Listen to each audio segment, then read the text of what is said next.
Hi everyone, so the goal of this video is to understand different types of energy. I want you to be able to identify different types of energy and also to be able to calculate kinetic and potential energy. Alright, so there are many different types of energy. There's mechanical energy, and if you ever hear mechanical energy, that's really energy related to motion. Mechanical energy is usually like kinetic energy and potential energy kind of grouped together in one category. Thermal energy, obviously that might be related to like heat.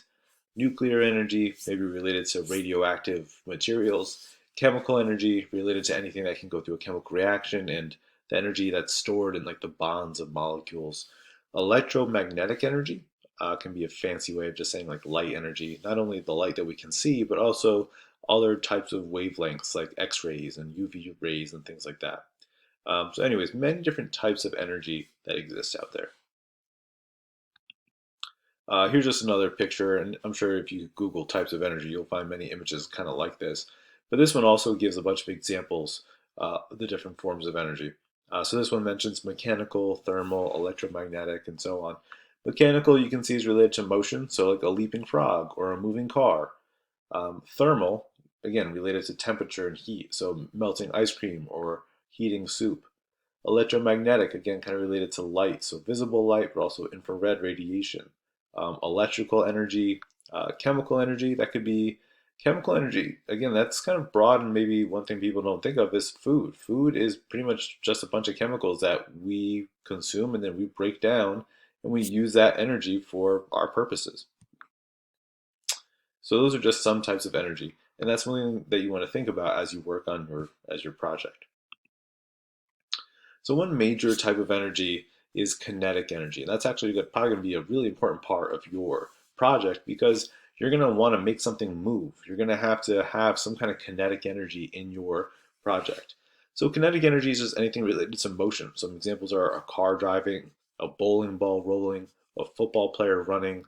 Those are all things that have kinetic energy because they have two major important concepts, two major important things. They have mass and they have velocity. If you have those two things, then you have kinetic energy.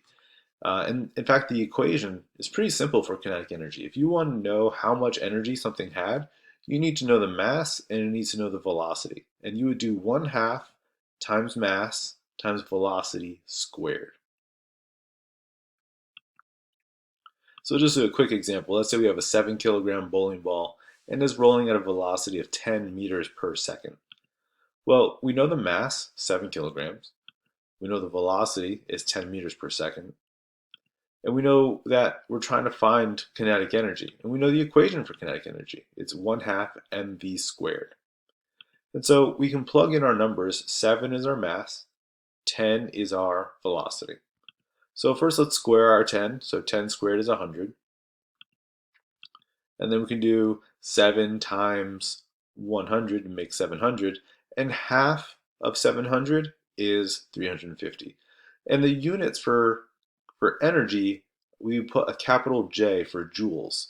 One thing I might have mentioned in some of my classes is that we use some of these units are from famous scientists who kind of came up with this idea of whatever they came up with. So, for example, Isaac Newton came up with the idea of forces, and he made these laws of force or laws of motion.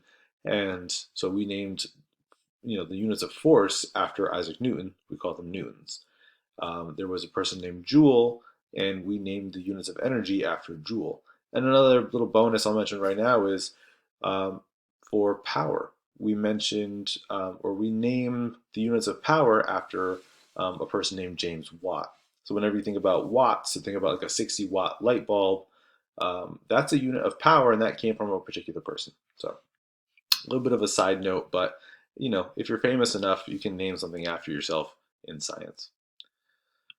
All right, other types of energy. Potential energy. So potential is related to your position, and that can mean a few different things. So for example, elastic potential energy, you can think about a bow and arrow where the bow is pulled back.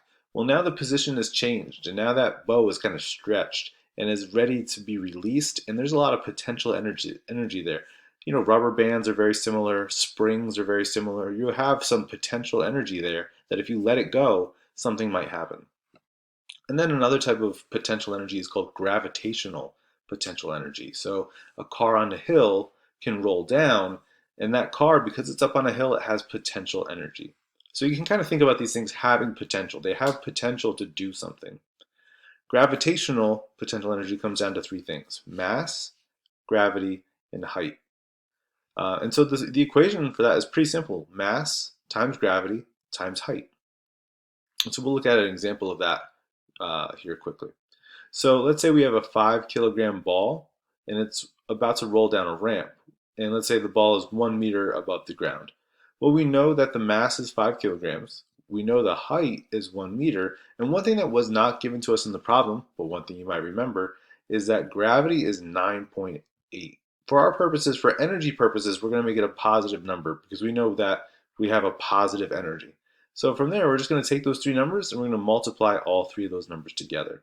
So you end up with 49 joules. So the potential energy of this ball, because it's 1 meter above the ground, the potential energy would be 49 joules. And one maybe challenge question I'll throw to you is, all right, what if the ball was 2 meters above the ground? What would be the potential energy of the ball? All right, and here are some other important types of energy that I'll mention. So thermal energy, again, is energy related to heat transfer. You can think about a stove cooking an egg or cooking any food. Think about hot water, and if it goes through a pipe, the pipe might feel hot. If you ever touch a faucet after hot water goes through it, you might feel that it's hot. And so that's an example of some kind of heat transfer going on there. Chemical energy, again, it's just energy stored in any molecule or any atom. So gas that we put in our car, that's chemical energy. And when it goes into the engine, we're actually having like a little explosion happening that makes like these pistons go up and down, and that makes your engine work. So you have chemical energy stored in gasoline, and then we make a reaction happen that actually makes our car move. Or one that I was talking to one class about was like Mentos with soda. When those two things mix, you have a chemical reaction, and there's a lot of energy that's released when those things mix. And then finally, electromagnetic energy. That's energy from like light or any electromagnetic waves, microwaves, X-rays, UV light, anything like that. So the sun, a microwave, those are all examples. So things to kind of think about is how are these different types of energy maybe going to be part of the device that you build for our energy project. And here's some other random questions for you to kind of ponder, maybe are related to your project, maybe not. So what are some things that have potential energy? Think about what are some things that have potential energy that you might be able to put into your design. How can you use potential energy in your design? And then think about this: what has more potential energy? 1 kilogram of water that starts 1 meter above the ground and flows down a tube, or a 1 kilogram ball that is dropped from 1 meter up. Think about which one has more potential energy. Maybe think about which one might be more useful if you're trying to put it into your design to produce some kind of work.